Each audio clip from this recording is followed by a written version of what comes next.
गांव के एक छोटे से घर में पूजा की शादी हुई। अभी सिर्फ 6 महीने हुए थे। पूजा बहुत सीधी, मेहनती और पढ़ी लिखी लड़की थी। वह सुबह सबसे पहले उठती, पूरे घर का काम करती, सास ससुर की सेवा करती और देवर को भी छोटे भाई की तरह मानती थी। लेकिन उसकी सास कमला देवी को पूजा की अच्छाइयां कभी दिखाई नहीं देती थी। उन्होंने हमेशा लगता था कि नई बहू घर में सबका दिल जीतकर उन पर हुक्म करना चाहती है।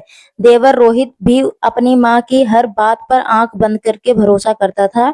धीरे धीरे दोनों ने पूजा को हर बात पर ताना देना शुरू कर दिया। कभी खाना देर से बनने पर, कभी कपड़े ठीक से ना धोने पर, तो कभी बिना वजह उसके मायके वालों को लेकर बातें सुनाई जाती थी। पूजा सब कुछ चुपचाप सहती रही, क्योंकि वह घर में शांति रखना चाहती थी। एक दिन गांव में रिश्तेदार आने वाले थे। सास ने जानबूझकर पूजा को बहुत सारे काम एक साथ दे दिए। उधर देवर रोहित ने भी चालाकी से पूजा के कैमरे में रखे हुए पैसे गायब कर दिए और सबके सामने हंगामा खड़ा कर दिया। कमला देवी जोर जोर से चिल्लाने लगी, हमने तो पहले ही कहा था कि यह लड़की ठीक नहीं है। जरूर आपने मायके भेजने के लिए पैसे चुराए रही होगी। पूजा के पैरों तले जमीन खिसक गई। उसने रोते हुए कहा कि उसने कोई चोरी नहीं की, लेकिन उसकी बात सुनने वाला कोई नहीं था। रिश्तेदार भी पूजा की शक की नजर से देखने लगे। उस दिन पहली बार पूजा को लगा कि इस घर में उसकी इज्जत और भरोसा दोनों खत्म हो चुके हैं।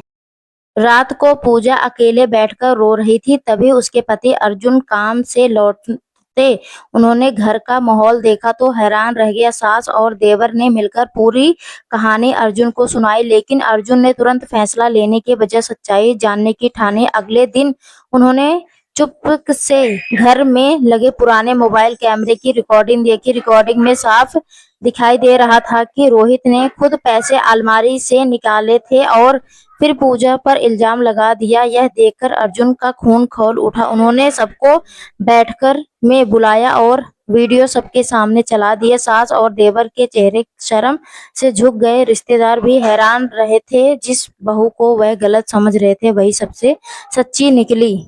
पूजा की आंखों से आंसू बह रहे थे, लेकिन इस बार वह दुख के नहीं बल्कि सच सामने आने के थे।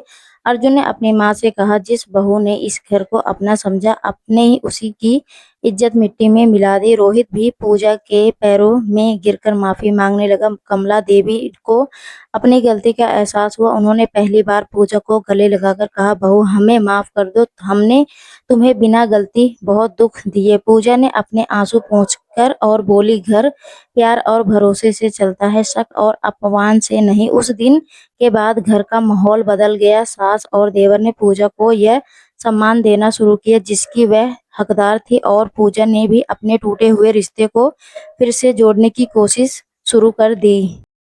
पूजा ने सबको माफ तो कर दिया था, लेकिन उसके दिल में जो चोट लगी थी वह इतनी आसानी से भरने वाली नहीं थी। अब वह पहले की तरह खुलकर हंसती नहीं थी। घर के सारे काम वह पहले की तरह करती, लेकिन उसके चेहरे की मुस्कान कहीं खो चुकी थी। अर्जुन अपनी पत्नी का दर्द समझ रहे थे।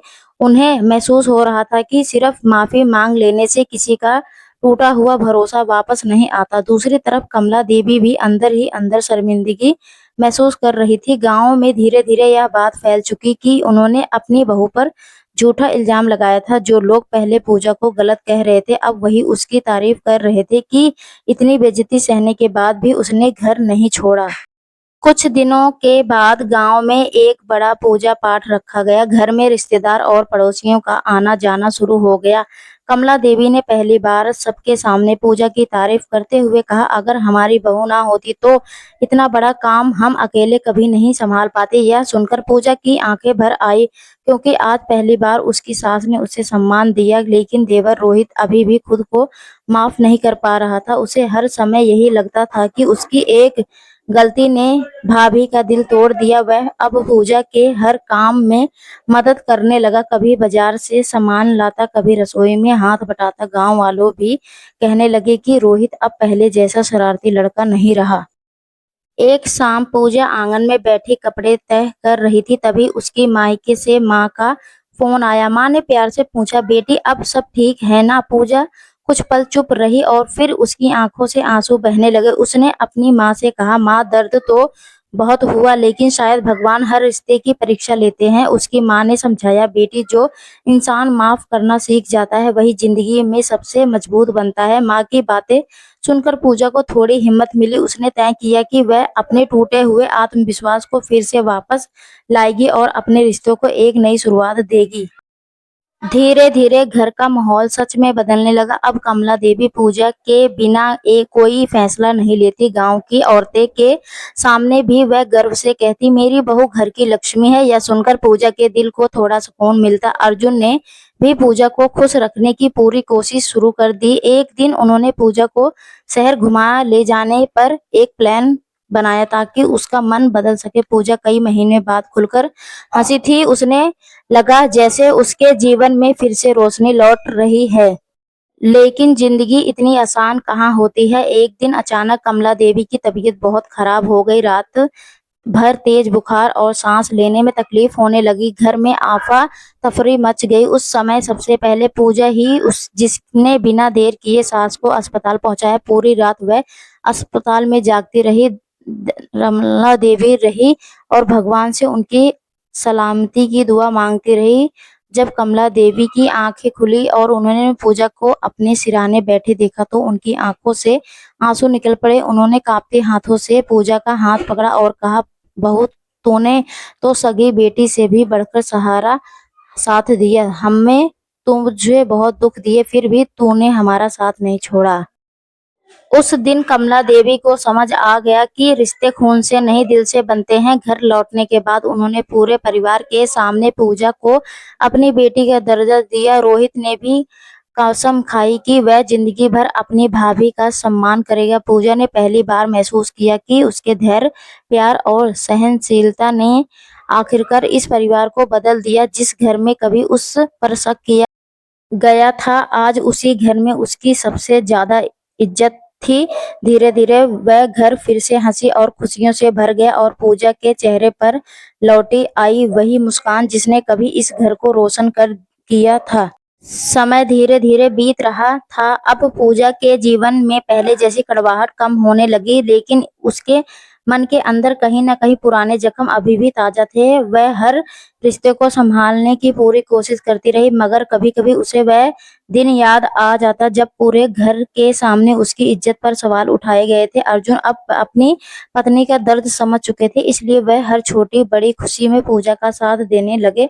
गांव में भी अब लोग अब पूजा की तारीफ करते नहीं थकते। सभी कहते, इतनी सहनशीलता और समझदार बहू हर किसी के नसीब में नहीं होती है। एक दिन गांव में अचानक खबर फैली कि कमला देवी के बड़े भाई की तबीयत बहुत खराब है। पूरे परिवार को तुरंत शहर जाना पड़ा।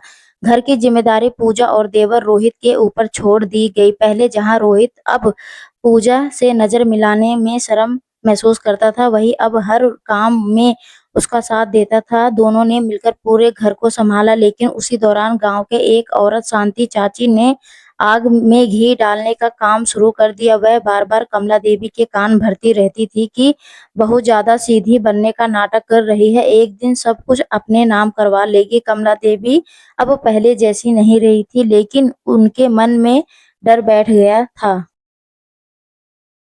तो दोस्तों, आपको यह कहानी कैसी लगी कमेंट करके जरूर बताइएगा। अगर आपको यह कहानी पसंद आई तो इसे लाइक करें और अपने दोस्तों के साथ शेयर करें। आगे भी ऐसी रोमांटिक कहानियों के लिए हमारे चैनल सब्सक्राइब करें और बेल आइकन दबाना ना भूलें ताकि आप हमारी कोई भी कहानी मिस न करें। धन्यवाद दोस्तों, आपका दिन अच्छा हो। जय श्री श्याम, हारे के सहारा।